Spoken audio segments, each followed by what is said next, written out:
Hello everyone, welcome to the e learning platform of the achievers choice.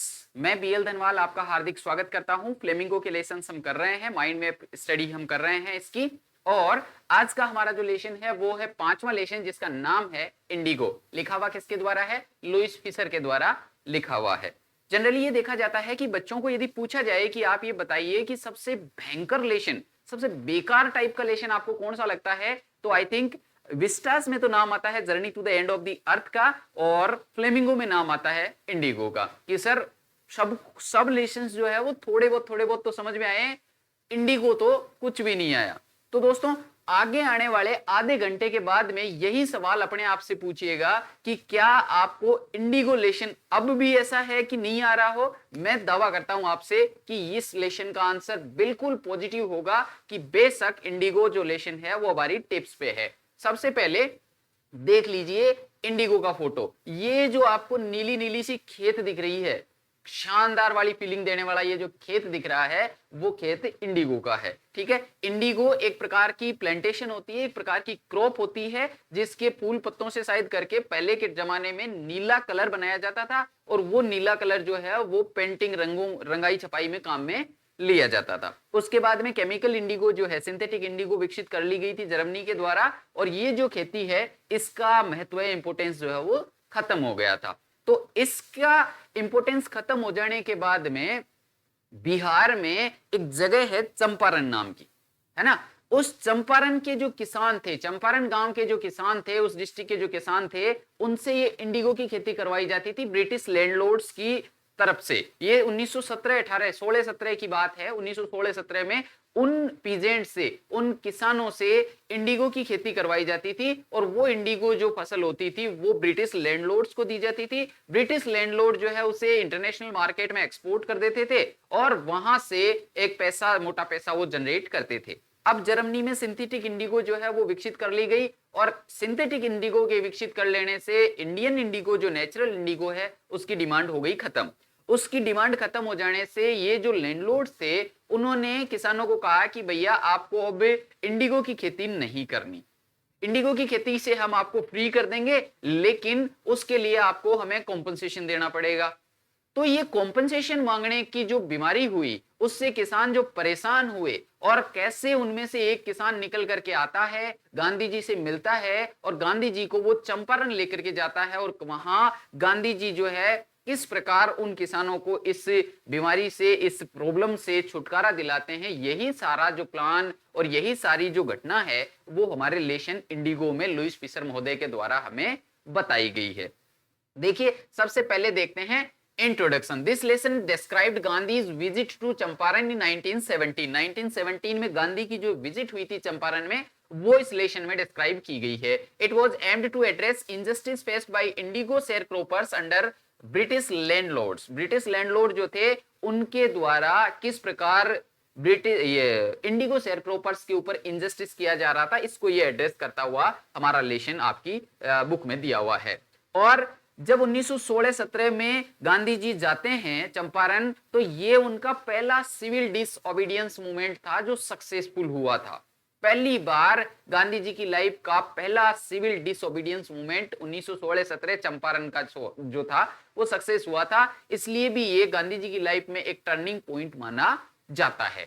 देखिए, हमारे जो writer है उनका पहला एनकाउंटर कब हुआ गांधी के साथ में? राइटर का पहला एनकाउंटर होता है, राइटर जो है वो जाते हैं 1942 में, 1942 में सेवाग्राम आश्रम में, गांधी जी के सेवाग्राम आश्रम में राइटर जाते हैं और वहां उनसे मिलते हैं।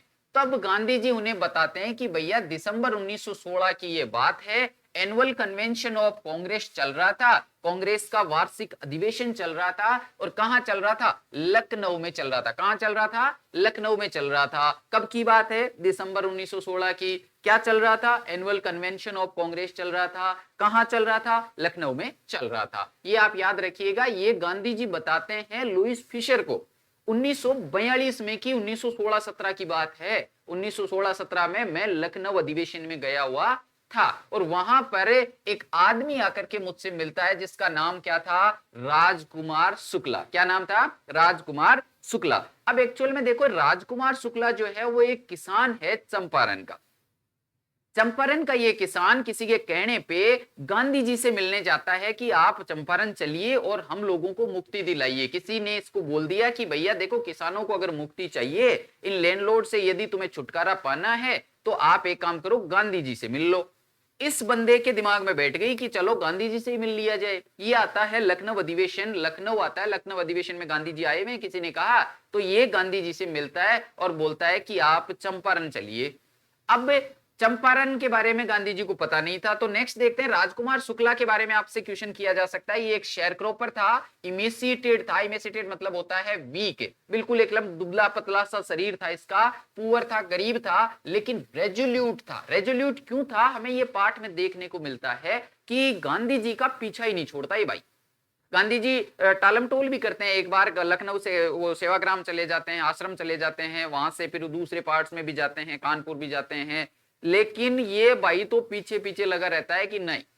सेवाग्राम जाता है, सेवाग्राम आश्रम के बाहर खड़ा हो जाता है, वापिस आकर के पूछते हैं कि गांधी जी सर के एक कोई आदमी है जो आपसे मिलना चाहता है। वो जाकर के देखते, अरे राजकुमार के सर आप मुझे ये बताइए चलोगे कब, फिक्स द डेट। वहां डेट फिक्स करने के लिए वो रिक्वेस्ट करता है। तो गांधी जी कहते हैं देख भाई, मेरा जो है वो एक मीटिंग है, कहां है, कलकत्ता में, अप्रैल में मेरी मीटिंग है कलकत्ता में, और वहां कलकत्ता जब मैं आऊंगा, अप्रैल 1917, 1916 अधिवेशन हो रहा है, 1916 के दिसंबर में अधिवेशन हुआ, उसमें ये मिला पहली बार। उसके बाद में ये वहां आश्रम में मिलता है। आश्रम में जब मिलता है और पूछता है कि गांधी जी से कि आप डेट को फिक्स करिए, तो ये बोलता है कि देख कलकत्ता में अप्रैल में मेरी एक मीटिंग है, मैं कलकत्ता आऊंगा अप्रैल में, तो एक काम करना, तू कलकत्ता आ जाना और वहां से मेरे को चंपारण जो है वो ले चलना। ये बोला ठीक है। और शुक्ला जो है वो गांधी जी से पहले ही पहुंच जाता है कलकत्ता, और वहां जब गांधी जी उसे मिलते हैं तो वहां से ये दोनों जने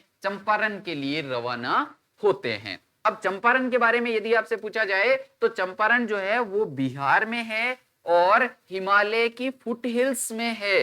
हिमालय की फुट हिल्स मतलब जो छोटी छोटी पहाड़ी पठार एरिया है हिमालय के नीचे की साइड में, वहां ये चंपारण गांव लाई करता है, और बिहार जो स्टेट है उसमें पड़ता है, और नेपाल के नजदीक है, near the kingdom of Nepal. ठीक है, ये बात हो गई चंपारण की। अब आगे देखिए, अब यहां से ये ट्रेन में बैठ करके रवाना होते हैं चंपारण के लिए। चंपारण के लिए जब ये राजकुमार शुक्ला और गांधी जी रवाना होते हैं तो गांधी जी कहते हैं कि भैया देखो, यहां से अपन चलेंगे पटना। ठीक है, पटना में मेरे कुछ दोस्त वगैरह है, तो हम उनसे भी बात करेंगे, उनके पास रुकेंगे, कुछ प्लान डिस्कस करेंगे, और उसके बाद में हम आगे प्रोसीड करेंगे। तो ये यहां से जाते हैं पटना। पटना में ये राजेंद्र प्रसाद के घर पे पहुंचते हैं। राजेंद्र प्रसाद से आप अच्छी तरीके से परिचित हैं। तो राजेंद्र प्रसाद जी के घर पे ये पहुंचते हैं। तो राजेंद्र प्रसाद जी तो शहर से कहीं बाहर गए हुए होते हैं, और राजकुमार शुक्ला और गांधी जी जब उनके घर पे पहुंचते हैं तो नौकरों को लगता है कि ये कोई गरीब है जो साहब से मिलने के लिए आए हैं। गांधी जी को प्यास लगती है, गांधी जी कुएं के पास में जाते हैं पानी निकालने के लिए, नौकरी ने मना कर देते हैं कि नहीं नहीं नहीं, यू आर अनटचेबल। वो ऐसा सोचते हैं कि इनके हाथ से, इनके शरीर से टच हुई कोई बूंद यदि कुएं में गिर गई तो ये पूरा जल जो है, ये पूरा पानी जो है वो गंदा हो जाएगा। ये अनटचेबल माना जाता है, इनको अनटचेबल समझ करके इनको ग्राउंड पे बिठा दिया जाता है कि यहीं बैठ जाओ, कोई पानी वानी नहीं निकालना तुम्हें। ये थी वेल इंसिडेंट, कुएं वाली इंसिडेंट। ये पूछा जा सकता है आपसे कि कुएं की इंसिडेंट क्या थी। तो राजेंद्र प्रसाद जी के घर ये जाते हैं, तो राजेंद्र प्रसाद जी के जो नौकर है वो इन्हें कुएं से पानी नहीं निकालने देते हैं। ठीक है, तो ये servant mistook Gandhi for an untouchable, didn't allow him to draw water from the well, let him sit on the ground, और बोलते हैं कि भैया यहीं बैठ जाओ। उसके बाद में राजेंद्र प्रसाद जी के यहां से जाने के बाद में गांधी जी कहते हैं कि अब मुझे थोड़ा सा मुजफ्फरपुर रुकना है। तो अब चलते हैं अपन मुजफ्फरपुर। देखो ये जर्नी याद रखिएगा, कलकत्ता से शुरू होती है जर्नी, वहां से ट्रेन में होते हुए आते हैं पटना। पटना में राजेंद्र प्रसाद जी के घर पे ये रुकते हैं, वहां से ये जा रहे हैं मुजफ्फरपुर। मुजफ्फरपुर में professor JB Kripalani and many students met him at the station. रात को 12 बजे ये ट्रेन मुजफ्फरपुर पहुंचती है। वहां पर प्रोफेसर जेबी कृपलानी और उनके बहुत सारे स्टूडेंट्स ऑलरेडी वेट कर रहे होते हैं कि गांधी जी आ रहे हैं, उनको रिसीव करना है। तो प्रोफेसर जेबी कृपलानी और उनके स्टूडेंट्स जो है वो आपके मुजफ्फरपुर स्टेशन पे रात के टाइम में गांधी जी का वेट कर रहे थे। ठीक है, गेदर्ड इंफॉर्मेशन, यहां ये क्या करते हैं, इंफॉर्मेशन गेदर करते हैं on Champaran situation stayed in home of professor Malkani. वहां वो जाते हैं, जेबी कृपलानी से मिलते हैं और प्रोफेसर मलकानी जो है वो उनके घर पे गांधी जी रुकते हैं। प्रोफेसर मलकानी जो है वो आर्ट्स कॉलेज के एक टीचर हैं, शायद यहाँ पर ये लाइन डाली हुई नहीं है, आर्ट्स कॉलेज ऑफ मुजफ्फरपुर में ये टीचर है प्रोफेसर मलकानी और गवर्नमेंट के सर्वेंट है और इनके घर पे गांधी जैसा व्यक्ति रुक रहा है। अब आप इमेजिन करिए कि गांधी जी जो थे वो एडवोकेट ऑफ होम रूल थे, वो तो कहते थे कि अंग्रेजों से कि भागो यहां से, है ना, वो तो एडवोकेट ऑफ होम रूल थे। और ये जो है प्रोफेसर मलकानी जो है वो एक गवर्नमेंट सर्वेंट है, यानी कि अंग्रेजों के नौकर है। तो होम रूल के एडवोकेट का गवर्नमेंट सर्वेंट के घर में रुकना ये एक एक्स्ट्रा ऑर्डिनरी चीज थी उस टाइम के लिए। मतलब नहीं रुक सकते आप, जिसके यहां नौकरी कर रहे हो उसी के विद्रोही को अपने घर में शरण दे रहे हो तो अंग्रेज तो नाराज हो जाएंगे, हो सकता है आपको नौकरी से निकाल दे। लेकिन फिर भी प्रोफेसर मलकानी के घर पे गांधी जी का रुकना, it was an extra ordinary thing. ये एक अच्छा सवाल यहां से बनता है, तो ये एक्स्ट्रा ऑर्डिनरी चीज कैसे थी, ये एक्स्ट्रा ऑर्डिनरी थिंग कैसे थी, ये याद रखिएगा।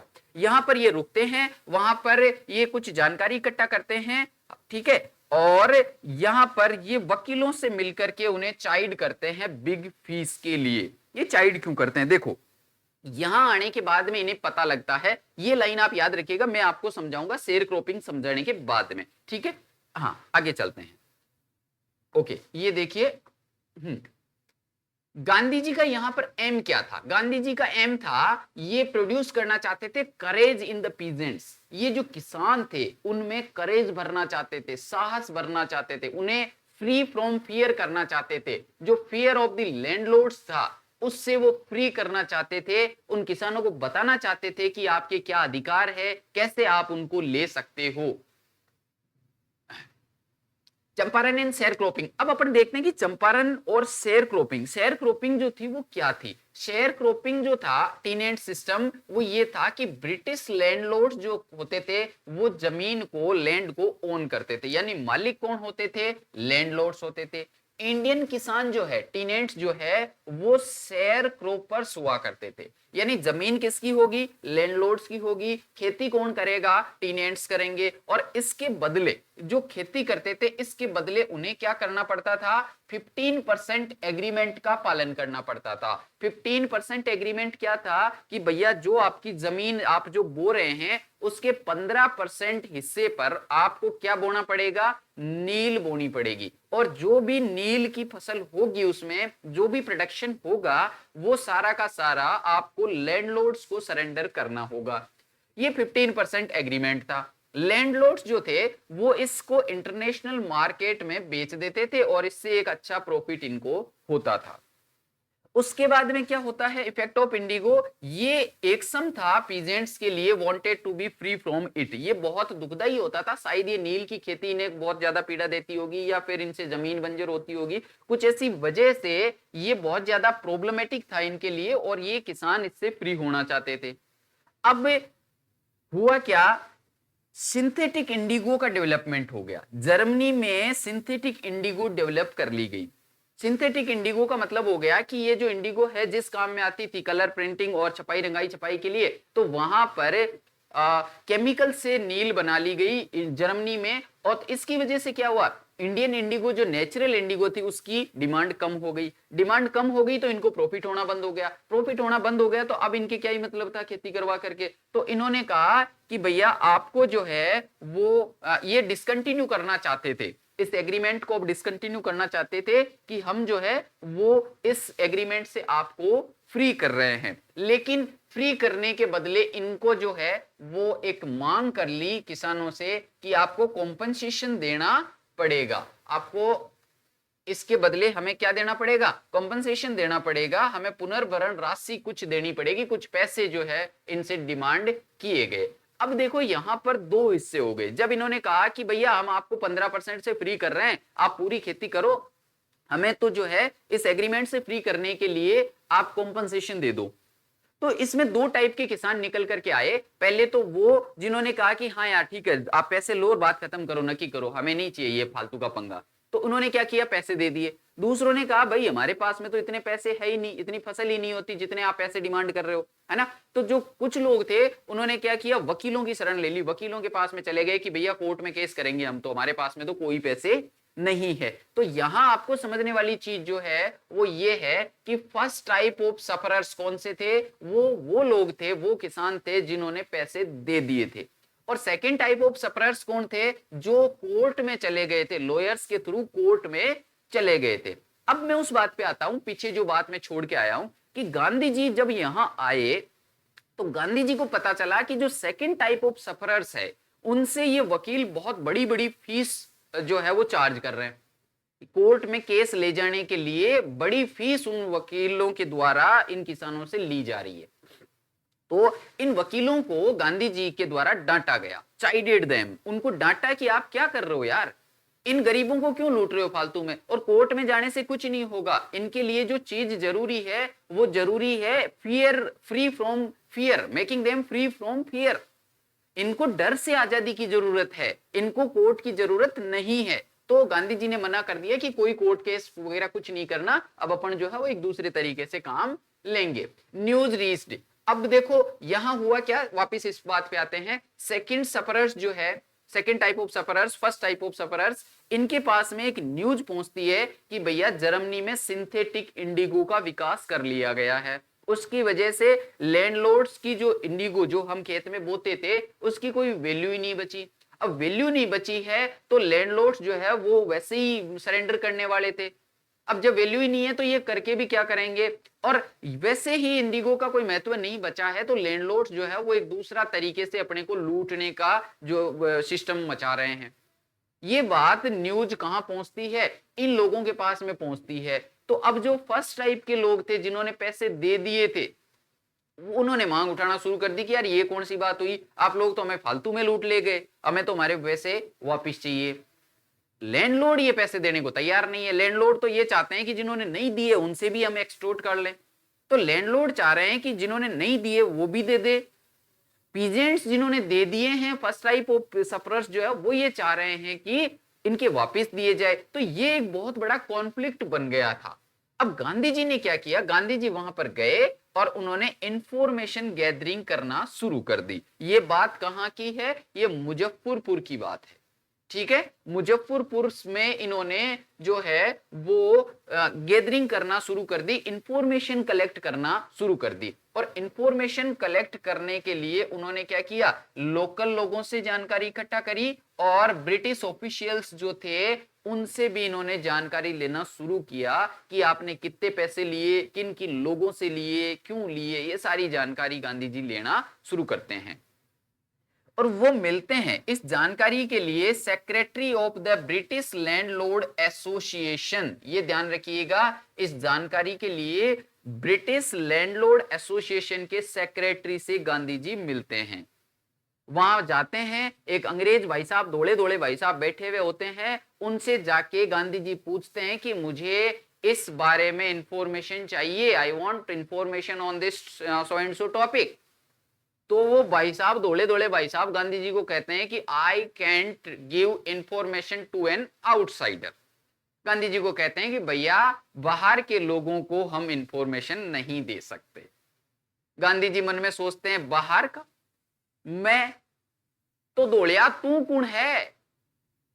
गांधी जी को बाहर का बोल करके, एक आउटसाइडर बोल करके इंफॉर्मेशन देने से मना कर दिया जाता है। कहां पर, ब्रिटिश लैंडलॉर्ड एसोसिएशन में, ठीक है।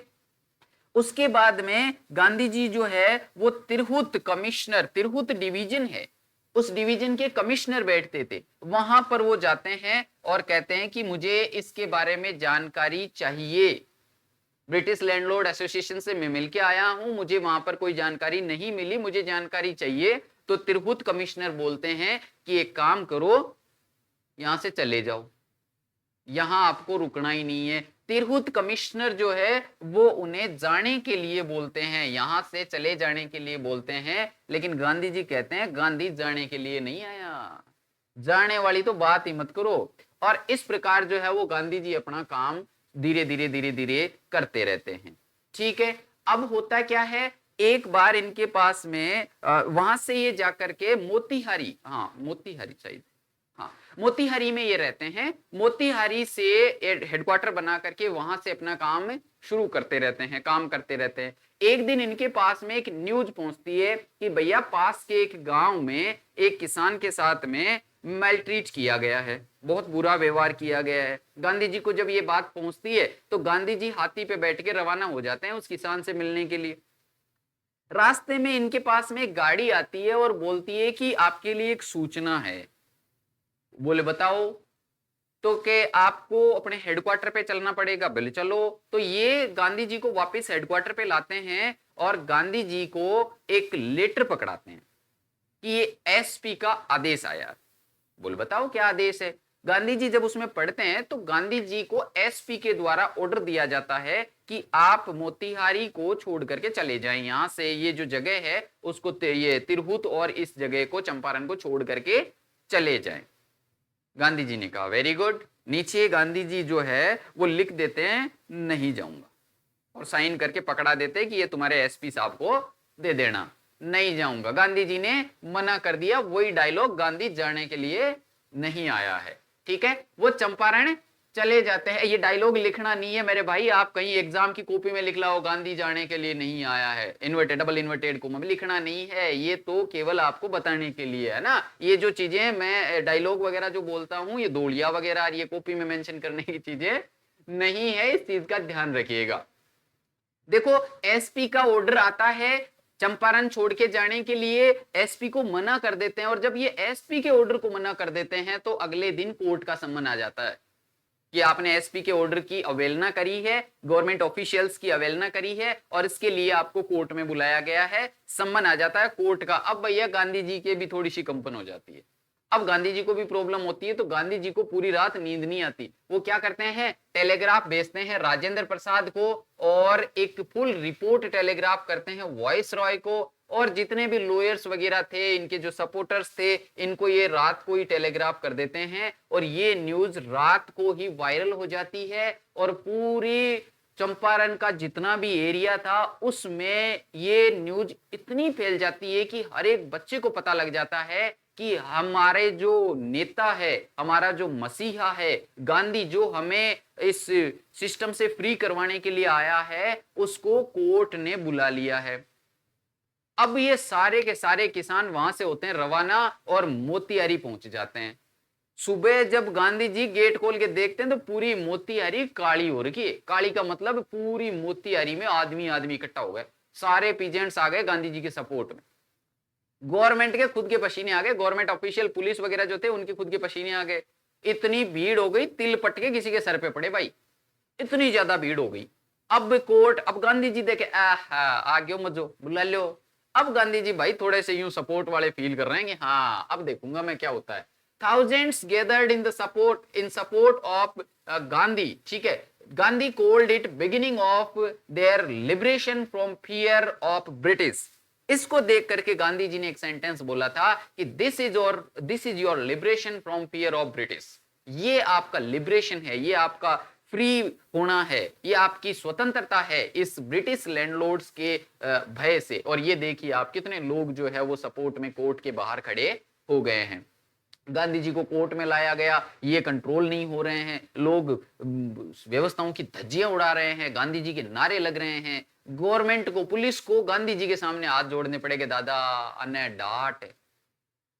अब गांधी जी जो है उनकी हेल्प करते हैं कंट्रोल करने के लिए। गांधी जी जो है वो उनकी हेल्प करते हैं, लोगों को समझाते हैं कि नहीं ऐसा अपने को नहीं करना है, बिल्कुल एकदम शांत रहना है। अब Gandhi help the Britishers to control them. Gandhi ji statement, court में जाते हैं भैया, कोर्ट में जाते हैं, कोर्ट में जज पूछते हैं। अब गांधी जी तो वैसे ही एकदम कॉन्फिडेंट है, कोई दिक्कत ही नहीं है, क्योंकि पता है कि जज को भी बाहर जाना है और पीपी को भी बाहर जाना है।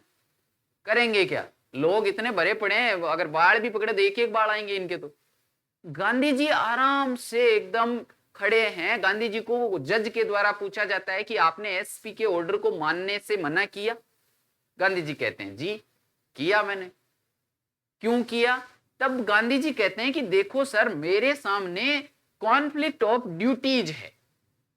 ठीक है, मेरे सामने क्या है? कॉन्फ्लिक्ट ऑफ ड्यूटीज है। हाँ ओके, कॉन्फ्लिक्ट ऑफ ड्यूटीज क्या, वो कहते हैं कि देखो मेरे सामने दो ड्यूटीज है, एक तो गवर्नमेंट ऑफिशियल्स के प्रति, एक तो गवर्नमेंट के प्रति ड्यूटी है और एक ड्यूटी है मेरे लोगों के प्रति। तो मैंने यहां देखा कि जो गवर्नमेंट ऑफिशियल्स चाहते थे, मेरी जो गवर्नमेंट ऑफिशियल्स के प्रति ड्यूटी है उसकी बजाय ज्यादा इंपॉर्टेंट वो ड्यूटी लगी मुझे जो लोगों के प्रति है, इसलिए मैंने इस ड्यूटी को करने से मना किया, इनकार किया। इतने में पीपी ने आकर के, एपीपी जो होते हैं उन्होंने आकर के जज साहब को भी इशारा कर दिया कि साहब बाहर इतने लोग हैं कि अगर गांधी जी को जेल हुई तो आपको भी बाहर जाना है और मेरे को भी जाना है, तो ये आप देख लेना।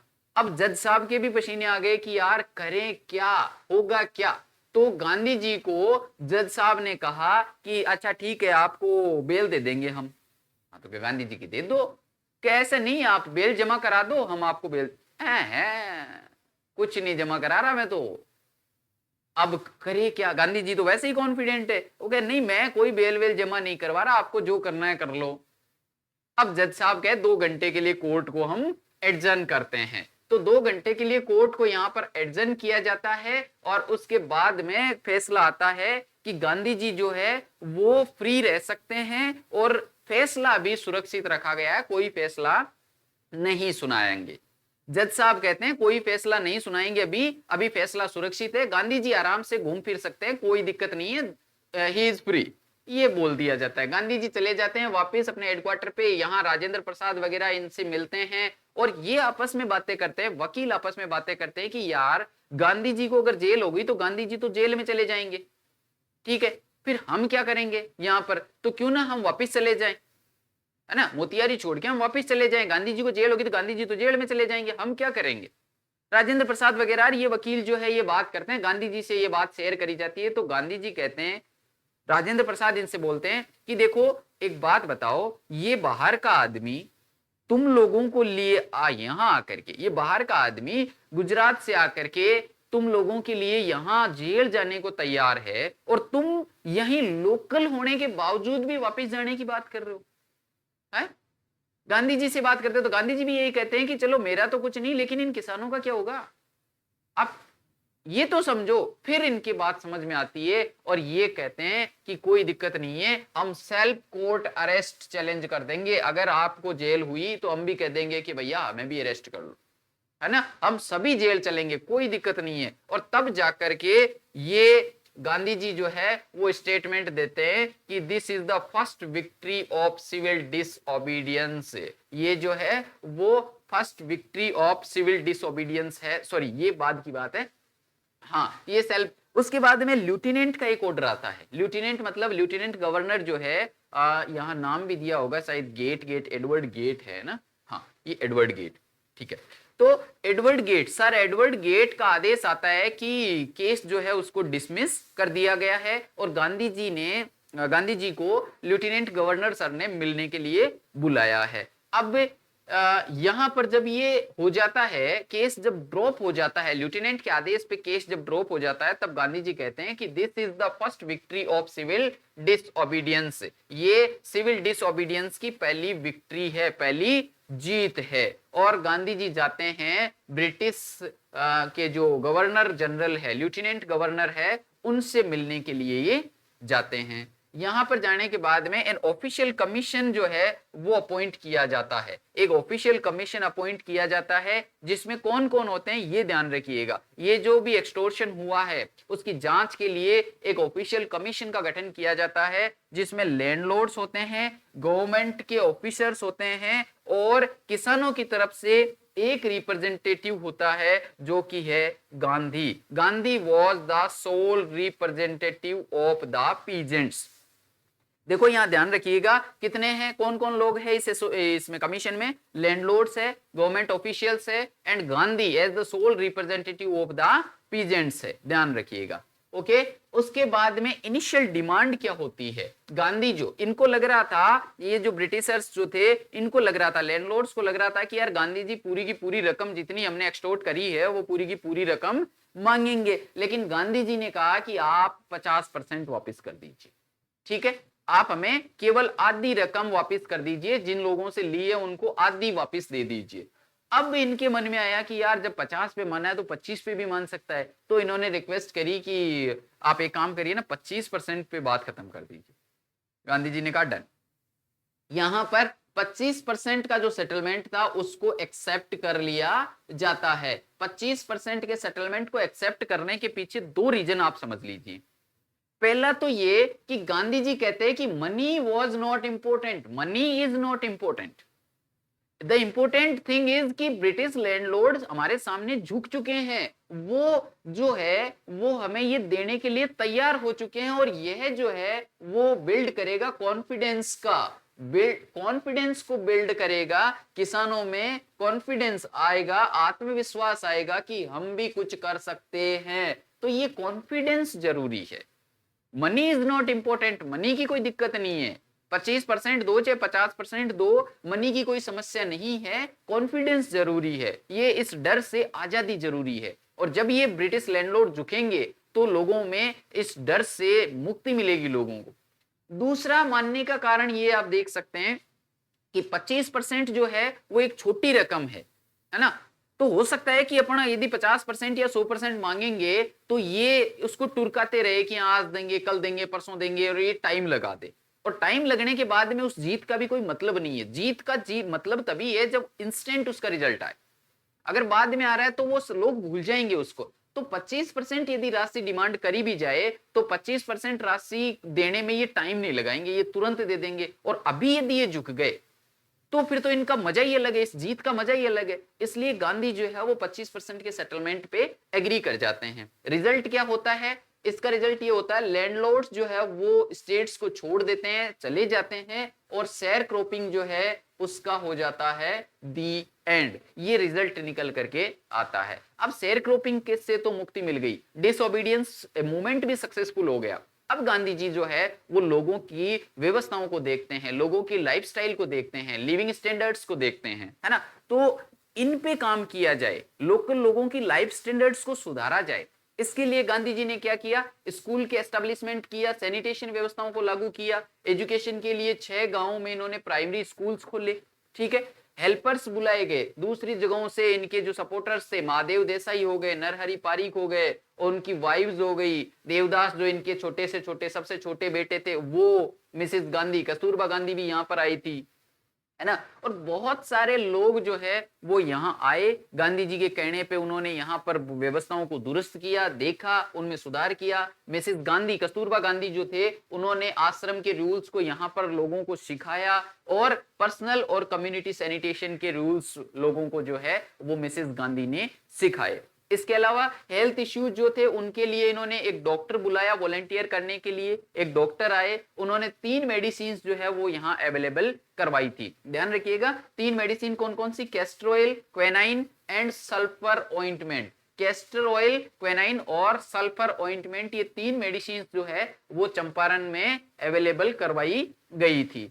अब कैस्टर ऑयल, क्विनाइन, इनका काम क्या था? यदि कोटेड टंग है, लोगों की कोटेड टंग है, तो उसके लिए कैस्टर ऑयल उसे दिया जाएगा। यदि कोई आता है और कहता है कि कोटेड टंग की प्रॉब्लम है तो उसे कैस्टर ऑयल दिया जाएगा। यदि मलेरिया है तो क्विनाइन के साथ में कैस्टर ऑयल दिया जाएगा। मलेरिया वालों को कैस्टर ऑयल तो दिया जाएगा ही, क्विनाइन भी दिया जाएगा। और यदि स्किन इरप्शन है तो कैस्टर ऑयल के साथ में सल्फर ऑइंटमेंट दी जाएगी। सल्फर ऑइंटमेंट और कैस्टर ऑयल दिया जाएगा। याद कैसे रखोगे? 3 दवाइयां 3 बीमारियां, 3 बीमारियों में 3 दवाइयों में क्या है? कैस्टर ऑयल, क्विनाइन और सल्फर ऑइंटमेंट, 3 ये याद रख लोगे। उसके बाद में बीमारियां कौन कौन सी? Coated tongue, castor oil, malaria, castor oil, और स्किन इरप्शन, कैस्टर ऑयल। तो कोटेड टंग के लिए केवल कैस्टर ऑयल, मलेरिया के लिए क्विनाइन के साथ कैस्टर ऑयल, और स्किन इरप्शन के लिए सल्फर ऑइंटमेंट के साथ में कैस्टर ऑयल, ये दवाइयां इनको दी जाती थी। Typical pattern of Gandhi wasn't satisfied with bigger political solutions but was connected to the basic problems। Gandhi ji का ये पैटर्न था कि बड़े बड़े इश्यूज को आप एक बार के लिए छोड़ दीजिए, आप तो छोटे छोटे जो लोग, छोटे छोटे इश्यूज है, लोगों की जो ग्राउंड प्रॉब्लम्स है उन पे काम करिए, और उन पे काम करके आप जो है वो एक बड़े मूवमेंट इंसिडेंट को अपना सक्सेसफुल बना सकते हैं। और यहां पर जब इन्होंने काम किया तो इन्होंने देखा कि ट्रूथ की पावर क्या है, नॉन वायलेंस की पावर क्या है, यूनिटी की पावर क्या है और सिविल डिसओबीडियंस की पावर क्या है। और अब इन्होंने इन चीजों को बड़े मिशंस में करना शुरू कर दिया था और यहां से गांधी जी की लाइफ का ये टर्निंग पॉइंट साबित हुआ था। अब एक इंसिडेंट और आती है, गांधी जी के एक डेवोटी है, गांधी जी के एक फैन है, जो अंग्रेज है, उनका नाम है चार्ल्स फ्रियर एंड्रयूज। चार्ल्स फ्रियर एंड्रयूज जो है वो गांधी जी के पास में आते हैं, बोलते हैं कि सर मैं फिजी जा रहा हूं, मेरे को फिजी भेजा गया है ड्यूटी के लिए, आप कहो तो मैं चला जाता हूं। तो ये जो लॉयर्स है वो ये गांधी जी से बात करते हैं कि देखो सर, हम अगर इस लड़ाई को लड़ रहे हैं और हमारे पास में यदि कोई अंग्रेज होगा तो हम इसको इजीली लड़ पाएंगे, तो क्यों ना एंड्रयूज को यहीं रोक लिया जाए, आपके कहने पे वो रुक भी जाएगा, तो आप एंड्रयूज को यहीं रोक लीजिए, हम इसका यूज जो है वो हमारी इस लड़ाई में बहुत अच्छे से कर सकते हैं। लेकिन गांधी जी ने इन वकीलों को एक बार फिर से डांटा कि नहीं, आप सेल्फ रिलायंस सीखिए, आपकी लड़ाई है, आप अंग्रेजों को इसके बीच में इन्वॉल्व मत कीजिए। यदि आपने जीत भी ली तो आपके मन में ये रहेगा कि यार हमने तो उस अंग्रेज की वजह से जीती थी। तो आप जो है वो क्या होइए, सेल्फ रिलायंस को सीखिए। इन्होंने, गांधी जी ने सेल्फ रिलायंस सिखाया, पीजेंट्स की तरह ही इन वकीलों को भी सेल्फ रिलायंस सिखाया कि हमें अपनी लड़ाई खुद लड़नी है, हमें अंग्रेजों के ऊपर निर्भर नहीं रहना है अपनी लड़ाई में जीत के लिए। ये था आपका लेसन, बहुत ही प्यारा सा, बहुत ही बढ़िया सा, शानदार सा, जबरदस्त सा लेसन था। अब हम लर्निंग थ्रू रूट चार्ट के थ्रू जो है वो इसको वापस एक बार रिवीजन करेंगे। ये आपका रूट चार्ट जो है मैं हर लेसन में वैसे बताता हूं, ये बता देता हूं, ये 5 मिनट, 2 मिनट, 1 मिनट का रिवीजन सीरीज है, जिससे आपको क्या है पूरे लेसन को अपने माइंड में से निकालना है। यदि इस लेसन में ये सारे पॉइंट आपके तैयार है, देन आपका लेसन कंप्लीट है। तो फटाक से चुटकियों में इस लेसन का रिवीजन करते हैं। सबसे पहले देखते हैं इंट्रोडक्शन। इंट्रोडक्शन क्या है? इंट्रोडक्शन 1942 में लुईस पीसर जो है वो सेवाग्राम आश्रम में गांधी जी से मिलते हैं। तो गांधी जी बताते हैं कि भैया 1916-17 में मैं लखनऊ अधिवेशन में गया हुआ था और वहां पर मुझे राजकुमार शुक्ला मिला, राजकुमार शुक्ला के साथ में मैं वहां गया और कैसे कैसे जो है वो चंपारण के लोगों की प्रॉब्लम का सोल्यूशन हुआ, ये लेसन में हमें बताया गया है। देन राजकुमार शुक्ला कौन है ना, इमेसिएटेड है, वीक है, पुअर है, रेजोल्यूट है, किसान है चंपारण का जो गांधी जी से मिलने आया है और कोलकाता से गांधी जी को लेके जाता है। शेयर क्रॉपिंग क्या है? शेयर क्रॉपिंग थी 15% सेटलमेंट एग्रीमेंट। क्या है कि जो चंपारण के किसान थे उनको लैंडलॉर्ड्स की जमीन पर फसल बोने के लिए 15% जमीन पे उनको नील की खेती करनी होती थी, इंडिगो खेती करनी होती थी और वो सारी की सारी फसल जो है वो इंडिगो किसको सरेंडर करनी होती थी? इनको लैंडलॉर्ड्स को सरेंडर करनी होती थी। अब कलकत्ता से मुजफ्फरपुर के लिए निकलते हैं। मुजफ्फरपुर में प्रोफेसर मलकानी जो है वो अपने स्टूडेंट्स के साथ में रात की ट्रेन मुजफ्फरपुर स्टेशन पे गांधी जी का वेलकम करने के लिए आते हैं और रुकते कहां पर है? प्रोफेसर मलकानी के घर पे रुकते हैं, जो कि एक एक्स्ट्रा ऑर्डिनरी चीज थी, ये ध्यान रखिएगा। सॉरी, ये पहले आएगा नहीं, ये बाद में आएगा, ठीक है। ये मुजफ्फरपुर की बात है और ये पटना की बात है, यहां पर थोड़ा सा आगे पीछे हो गया, ये पहले आएगा। मिस्टूक एज अनटचेबल, ये पटना जाते हैं, राजेंद्र प्रसाद जी के घर पे रुकते हैं, वहां पर नौकर जो है इन्हें पानी निकालने से मना कर देते हैं कुएं से कि नहीं, आप अनटचेबल हो, इसलिए आपको पानी निकालने नहीं दिया जाएगा, आप जो है वो ग्राउंड पे बैठ जाओ। ये राजेंद्र प्रसाद जी के घर की घटना है। उसके बाद में ये मुजफ्फरपुर जाते हैं वहां से, और मुजफ्फरपुर में प्रोफेसर मलकानी जो है जेबी कृपलानी इनका वो स्वागत करते हैं और प्रोफेसर मलकानी जो है वो अपने घर पे इनको रोकते हैं, ये ध्यान रखिएगा। देखो कलकत्ता से ये जाते हैं पटना, पटना पे राजेंद्र प्रसाद जी के घर पे रुकते हैं, वहां पर वेल इंसिडेंट होती है। वेल इंसिडेंट के बाद में ये मुजफ्फरपुर निकलते हैं। मुजफ्फरपुर में जेबी कृपलानी इनको लेने के लिए आते हैं स्टेशन पे रात को। बहुत सारे स्टूडेंट्स होते हैं उनके साथ में, और ये रुकते किसके घर पे हैं? प्रोफेसर मलकानी के घर पे। आर्ट्स कॉलेज ऑफ मुजफ्फरपुर में ये प्रोफेसर है जो कि इनके घर में ये रुकते हैं। ये एक एक्स्ट्रा ऑर्डिनरी चीज थी, हमने ऑलरेडी देख ली थी। गांधी का एम क्या है चंपारण में? लोगों को डर से मुक्त करवाना, लोग जो है उनको डर से मुक्त करवाना गांधी जी का एम था। इंफॉर्मेशन गैदर करते हैं, इंफॉर्मेशन गैदर करने के लिए वो लोकल लोगों से मिलते हैं और ऑफिशियल्स लोगों से मिलते हैं और ब्रिटिश लैंडलॉर्ड एसोसिएशन के पास में जाते हैं। वहां पर उन्हें जानकारी देने से मना कर दिया जाता है, सेइंग एन आउटसाइडर। वहां से वो जो है वो कमिश्नर के पास में जाते हैं, कमिश्नर उन्हें कहते हैं कि आप चंपारण छोड़ के चले जाइए। वहां से फिर वो अपना हेडक्वार्टर बना लेते हैं और फिर एसपी के ऑर्डर का उन्हें सामना करना पड़ता है। एसपी कहते हैं कि आप यहाँ से चले जाइए, उस ऑर्डर को भी ये डिनाई कर देते हैं, मना कर देते हैं, तो इनको कोर्ट का सम्मन आ जाता है।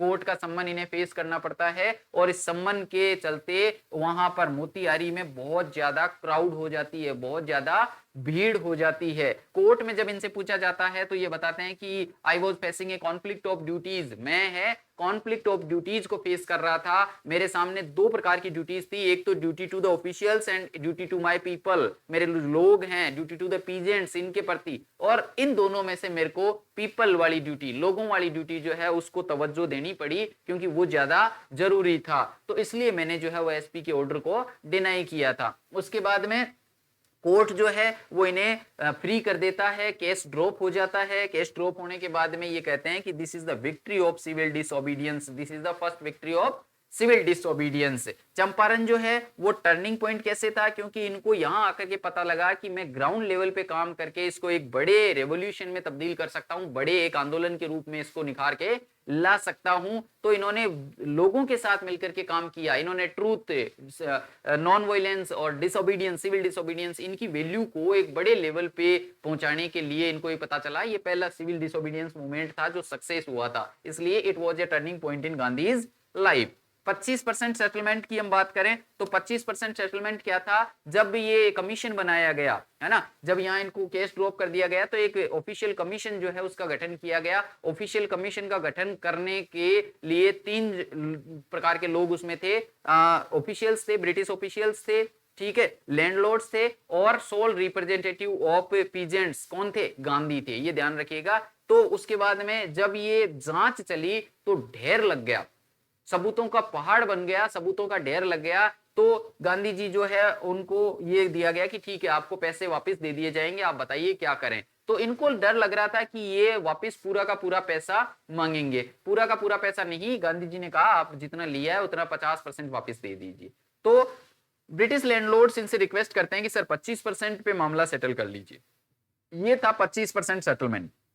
25% पे मामला सेटल करना गांधी जी ने एग्री कर दिया कि ठीक है कोई दिक्कत नहीं है, क्योंकि गांधी जी सोच रहे थे कि पैसा कम होगा तो जल्दी देंगे, इनकी हार जल्दी होगी। और दूसरा ये कि जरूरी ये था कि पैसे जरूरी नहीं है, इन लोगों का कॉन्फिडेंस बिल्ड होना जरूरी है, लोगों के सामने इनका झुकना जरूरी है, किसानों को ये एहसास होना जरूरी है कि वो लड़ सकते हैं, वो इनको झुका सकते हैं और वो अपने हक जो है, अधिकार जो है उनको पा सकते हैं। और गांधीज अदर एफर्ट्स, दूसरे और क्या एफर्ट्स किए गए, सैनिटेशन की व्यवस्था करी गई, वहां पे स्कूल्स खोले गए, 6 गांवों में स्कूल्स खोले गए, और हेल्थ की फैसिलिटीज अवेलेबल करवाई गई। हेल्थ फैसिलिटीज में 3 दवाइयां थी, डॉक्टर को बुलाया गया वॉलंटियर करने के लिए, और 3 दवाइयां अवेलेबल करवाई गई, sulphur ointment, castor oil, sulphur ointment and quinine. तो इन रोगों के लिए कौन कौन सी होती थी, कोटेड टंग के लिए कैस्टर ऑयल, और स्किन इरप्शन के लिए सल्फर ऑइंटमेंट और कैस्टर ऑयल, और मलेरिया के लिए क्विनाइन और कैस्टर ऑयल। ऐसे जो सारे हैं वो गांधी जी के द्वारा काम किए गए थे। और इस प्रकार हमारा जो लेसन है वो विद रिवीजन